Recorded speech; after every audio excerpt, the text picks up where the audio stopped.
Kalechi came home smelling of cologne, and Amara knew something had snapped. The ceiling fan hummed. Her baby kicked like a warning. He didn't greet her. He dropped a brown envelope on the table and pushed it until it touched the curve of her stomach. "Sign," he said. Amara blinked. "What is this?" "Freedom," Kalechi replied, loosening his tie as if her feelings were heat. "I can't breathe in this house." She opened it. "Divorce." The word burned. Because I'm pregnant." He laughed. "Because you trapped me. Because you're always sick, always tired, always needing. Look at you. Look at my life." Amara stood slowly, one palm supporting her back. "You prayed for this baby with me." "I prayed for peace," he snapped. He pointed at her belly like a debt. "My friends are moving forward. I'm not dragging a woman who has nothing." Nothing. That sentence tore her open. Amara swallowed. "Where will I go?" "Anywhere," he said, already turning away. "Go to your mother." The name hit like a slap. Amara hadn't spoken to her mother in years, not since she refused the marriage her mother chose. Her mother's last message still lived in her phone. "Don't come back until you're ready to obey." "I can't," Amara whispered. Kalechi's eyes narrowed. "Then you should have thought before you became this." A notification pinged on his phone. He smiled at the screen, soft in a way he hadn't smiled at her in months. Amara caught a woman's selfie reflected in his eyes. "Another woman?" she asked. Kalechi didn't deny it. He only said, "At least she understands ambition." Amara's vision blurred. "I'm carrying your child." "And I'm carrying my future," he replied, lifting his bag from behind the couch like he'd packed it long ago. At the door he paused, not to apologize, but to warn. "Don't call me when the pain starts. Don't call me when you're hungry. You chose this." The door slammed. The house fell silent except for Amara's breath and the baby's kicks. She followed him to the empty doorway, and the world tilted. Her knees hit the floor. Outside, Kalechi's car engine roared. Inside, Amara whispered, "God, please." Then her phone lit up with an unknown number calling again. Morning found Amara on the veranda with swollen eyes and a stomach that felt heavier than stone. She dialed Kalechi. It rang out. She dialed again. Blocked. The silence was a message. By noon, the landlord arrived with 2 men and a padlock. "Madam, I'm sorry," he said, staring at the ground. "Your husband called. He said I should take my keys." Amara's throat tightened. "I'm 8 months pregnant." "1 hour," the landlord muttered. She packed what she could into one nylon bag. Baby clothes, a worn Bible, her antenatal card. Neighbors watched through half-closed windows, then disappeared like she'd become bad luck. Outside, she sat on her bag and tried to breathe through the tightness in her belly. She called her best friend Saad. The line connected, then Saada's voice came thin. "Amara, please." "I can't. Kalechi's people warned me. I have my own marriage." "My own marriage is dying," Amara said, but Saad had already hung up. A cramp rolled across her abdomen. She pressed both hands to her belly. "Easy," she begged the baby. "Please, not now." Rain started suddenly, forcing her under a kiosk roof. She was shaking, drenched anyway. A black SUV eased to the curb. The window rolled down halfway. A man in a neat suit studied her with careful eyes. "Madam Amara Okoye?" he asked. Her heart jumped. "Who are you?" "My name is Mr. Idris," he said, offering a card. "I represent a family estate. I've been looking for you." Amara swallowed. "What estate?" He hesitated, then spoke as if the words were fragile. "Your mother's." The world tilted. Her mother. The woman who disowned her. The woman she claimed she didn't need. Amara stepped back. "No, you have the wrong person." Mr. Idris lifted his palms. "I only need you to read this." He slid a sealed envelope through the window gap. Thick paper, wax stamp, her name written in the handwriting she knew too well. Amara stared at it like it could explode. "Why now?" she whispered. Mr. Idris's gaze softened. "Because there is no more time." Thunder cracked, and the SUV rolled away, leaving the envelope on her lap like a verdict. Her fingers tore the seal. The first line made her freeze. "My daughter, I am gone." Amara reread the letter until the ink felt like fire. "My daughter, I am gone." A date. A place, Geneva. Her mother had never told her where she lived. She called Mr. Idris. He answered on the second ring. "You read it," he said. "Where's my mother?" Amara demanded. "Is this a scam?" "Not a scam," he replied, careful. "She passed away 2 nights ago. Sudden. Private doctors." She left instructions. Amara's throat tightened. "I wasn't there." "You were meant to be," he said gently. She feared the world would use you to reach her. "The world?" Amara scoffed. "We are not even rich." A pause, heavy. "Madam," Mr. Idris said, "your mother was not just rich. That evening he met her at a small hotel, paid for a room, and placed 2 documents on the table, a flight itinerary and a non-disclosure agreement." "Why must I hide?" Amara asked. "Because people already know she is dead," he replied. "They will hunt what she left." "What did she leave?" Amara whispered. Mr. Idris slid a tablet toward her. A video played, a woman stepping out of a car, face half-turned from cameras. The caption screamed, "Trillionaire philanthropist Madam Ngozi Okoye dies at 58. Amara's lungs forgot how to work. "Ngozi Okoye. That's your mother," Mr. Idris confirmed. "No." Amara shook her head. "My mother sold fabric in ABA. She punished me for wanting love. She wore many lives," he said. "Some were harsh. Some were shields." Tears blurred the screen. "Why didn't she tell me?" Mr. Idris's voice lowered. "Because she didn't trust your husband." Amara went still. "Kelechi." "She investigated him," Mr. Idris said. "Debts. Ambition. A weakness for status. She told me, if he ever leaves her, come for my daughter. Give her truth." Another cramp seized Amara's belly. She gasped, fingers digging into her dress. Mr. Idris stood. "Madam, are you in labor?" "I don't know," she panted. "I think it's starting." He reached for his phone. "Then we move now. But hear me. Once you step in her world, you can't step back." Amara grabbed his sleeve, eyes wild. "Tell me what she left." Mr. Idris met her gaze. "Everything," he said.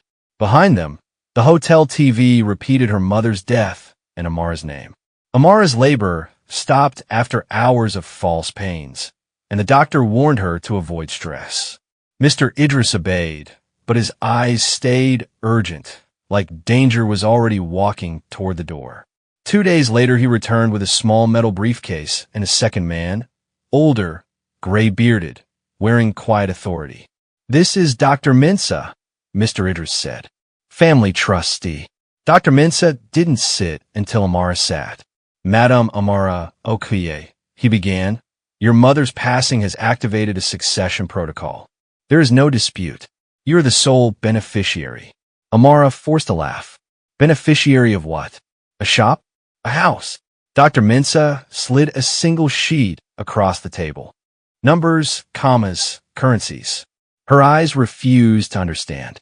Mr. Idris spoke softly. $10 billion, madam. Liquid and secured.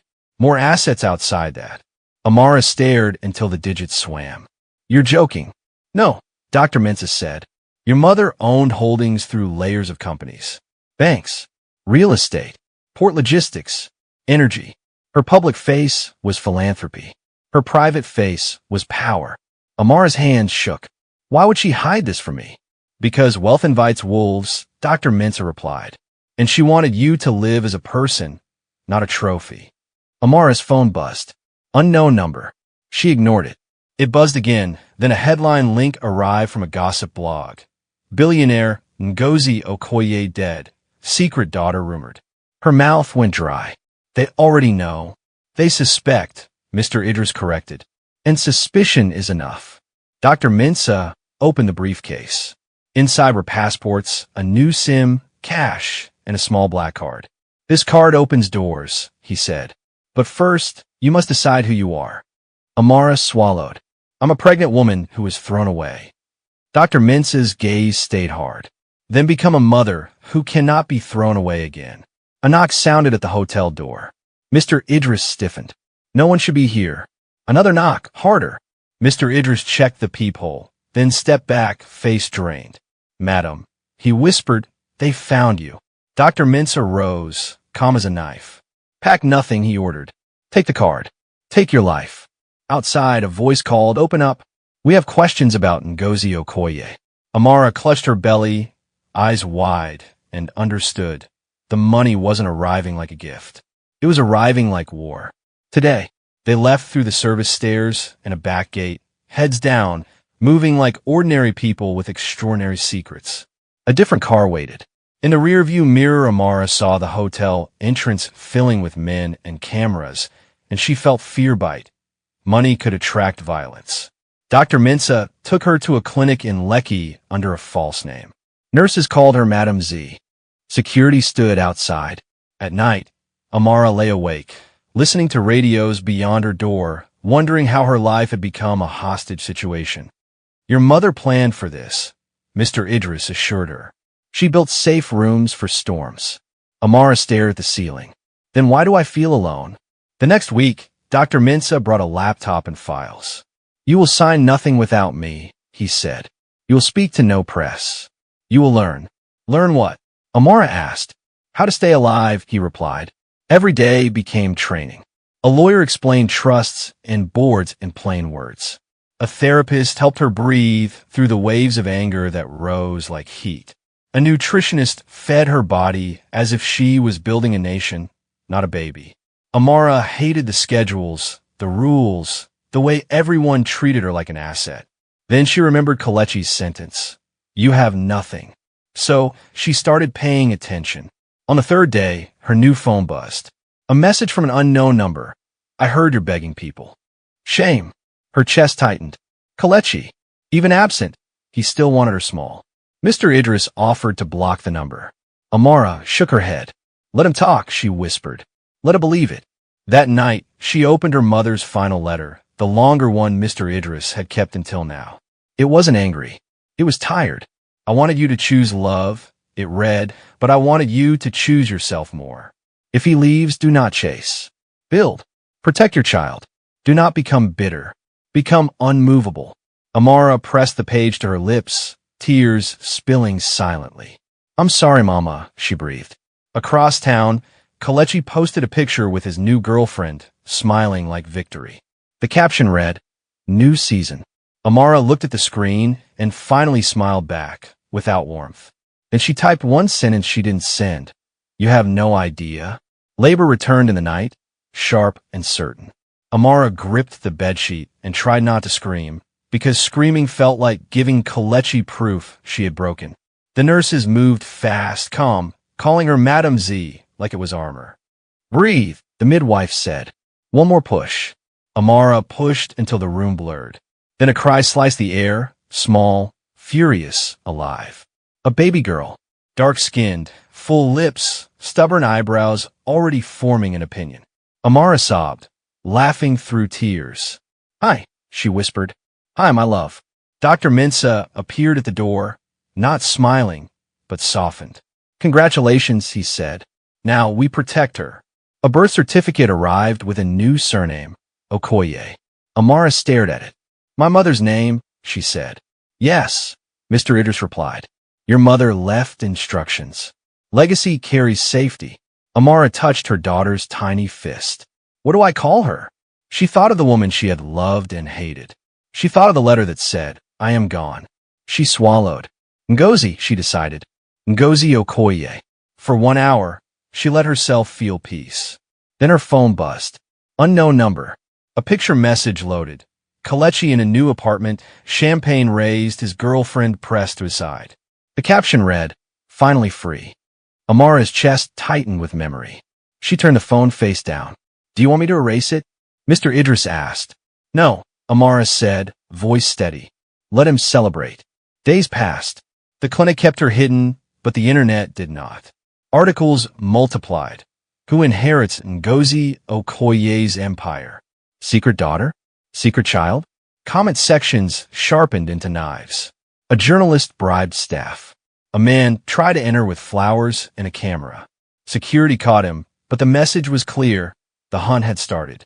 Dr. Mensah visited with a folder. We move you to a safer residence, he said, and you will meet the board. I'm a new mother, Amara whispered. You are a new owner, he corrected. Owners don't get to be weak. Amara looked at little Ngozi sleeping, mouth open, innocent. Then she heard her mother's voice, become unmovable. Amara lifted her chin. Okay, she said. Teach me. Outside, somewhere, Kalechi's laughter echoed online. Inside, Amara's first lesson began. A blogger posted her wedding photo, circled her face, and wrote, "Who is SHE today?" Kalechi loved applause, but applause doesn't pay debts. 3 months after he left Amara, his new life began to crack. A contract vanished. A bank that used to smile at him suddenly demanded collateral. His girlfriend, Nkiru, started scrolling instead of listening. It's just a dry season, Kalechi insisted. I will bounce back. At a lounge in Victoria Island, his friend Obina leaned in. Guy, have you heard? Kalechi waved him off. Which one? Madame Ngozi Okoye is dead, Obina said. Geneva, the one that funds half the hospitals. Kalechi shrugged. So, Obina's grin sharpened. They say she had a secret daughter. Nigerian. Married. Pregnant. Kalechi froze. Pregnant. Obina said. Bloggers are screaming. Some say inheritance is $10 billion. 10. Kalechi laughed too loudly. Rumor. Obina lowered his voice. People are digging. Old school records. Marriage registries. Anything. Kalechi's mind sprinted to Amara's face at the doorway. The word he threw at her. Nothing. His chest tightened. Outside, his phone buzzed. Final notice. Then another message. Unknown number. One line. She is not who you thought. Kalechi stared at the screen until sweat gathered in his palms. He drove to their old street. The apartment door was different, new lock, fresh paint. He knocked anyway. No answer. A neighbor stepped out, chewing gum. You be Kalechi, ABI? Yes, he said quickly. Where is Amara? The neighbor's eyes glittered. She donned common sense. Some people come ask for her. Big people. What? Kalechi's voice cracked. The neighbor laughed. Oga, you never hear? They say she be. Somebody. Not nothing. Kalechi drove away with his heart pounding, and fear sat beside him like a passenger. That night he searched Ngozi Okoye's secret daughter until his eyes burned. A blurry photo popped up, Amara at a clinic window holding a newborn. The caption read, Heiress gives birth in secret. Kalechi's breath left his body. My child, he whispered, and in the same moment, he understood the worst truth of all. He hadn't only abandoned Amara. He had abandoned his own blood. When he turned, Nkiru stood in the doorway, phone in hand, eyes hard. So that's why you're broke, she said. She tossed his keys onto the table. Go and meet your heiress. The door slammed, leaving him alone now. Amara returned to the world quietly, but not softly. Months after giving birth, she lived behind ordinary walls with extraordinary security. By day, she learned the language of boards and banks. By night, she rocked Ngozi and repeated her mother's command, become unmovable. He has been calling, Mr. Idris said, sliding a list of numbers across her desk. Different phones, different excuses. Amara didn't flinch. Persistence is not repentance. Dr. Mintz's voice stayed calm.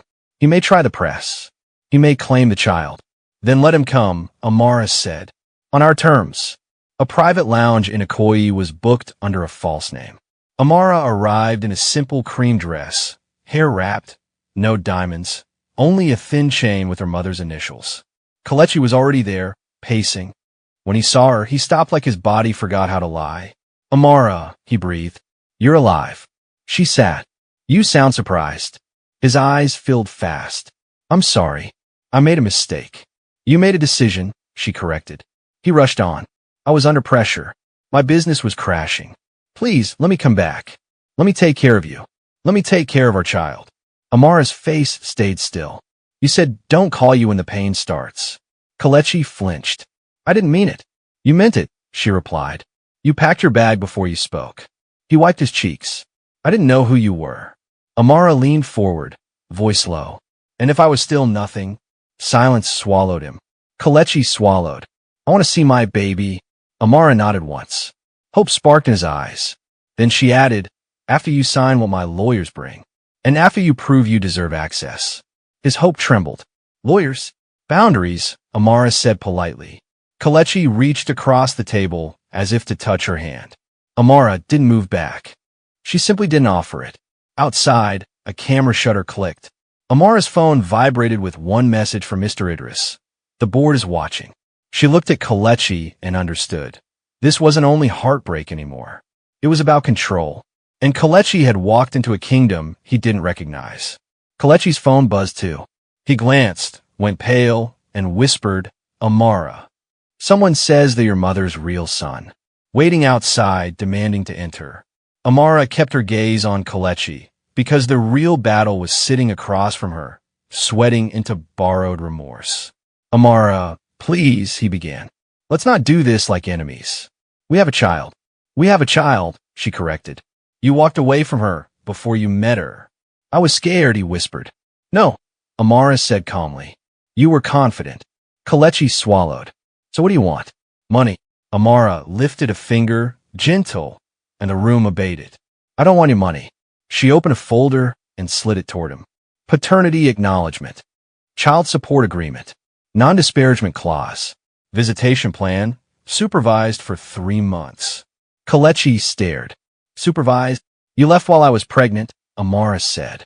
I will not hand my daughter to a man who disappears when life becomes inconvenient. His hand shook. I'm her father, and I'm her safety, Amara replied. He leaned forward. Let me just see her today. You will, Amara said. After you sign. After you do a drug test. After you attend counseling. After you stop performing regret. Kalechi's jaw tightened. You're punishing me. I'm protecting her, Amara said evenly. Punishment would be easy. Protection is work. He tried a softer voice. I didn't know your mother was. That. If I knew. Amara's polite smile appeared. Thank you for confirming what I already suspected. His face emptied. What? That your love was conditional, she said. It needed profit. Kalechi's eyes filled. Amara, I love you. Amara breathed in slowly, tasted the old heartbreak, then let it go. You love the version of me you can benefit from, she said. The real me is the one you abandoned. Silence stretched until even the lounge music felt ashamed. Kalechi whispered, so there's no chance? Amara stood, smoothing her dress. There is a chance.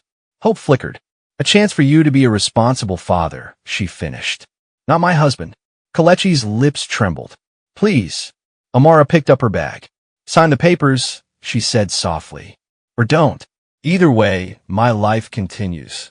As she walked out, his chair scraped back. Amara. She didn't turn. Behind her, Kalechi's pen hovered over the first line. Then his phone rang, unknown number, insisting. On the screen, Ngozi Okoye DNA results available. Kalechi's face drained. The test could erase him or expose new enemies. Amara didn't feel victorious when she got home. Victory is loud. What she felt was quiet relief, the kind that comes after choosing yourself and refusing to apologize for it. Ngozi slept in her crib, chest rising and falling like a promise. Amara touched her forehead. You will never beg a man to stay, she whispered. The next morning, Dr. Mensah drove her to her first board meeting. A long table, faces she didn't know. Some smiled too quickly. We must address public perception, a director said. The rumors are dangerous. Amara opened her notebook. Then we control the story. A man with gold cufflinks leaned back. Silence breeds gossip. Amara met his eyes. Noise breeds predators. I prefer strategy. The room went still. That week, she toured one of her mother's hospitals without cameras, scarf pulled low. She watched nurses work with tired hands and fierce hearts. Grief rose sharp, but she held it like a blade, not to hurt people, but to cut through fear. A journalist called her new number anyway. Madam, are you the secret daughter?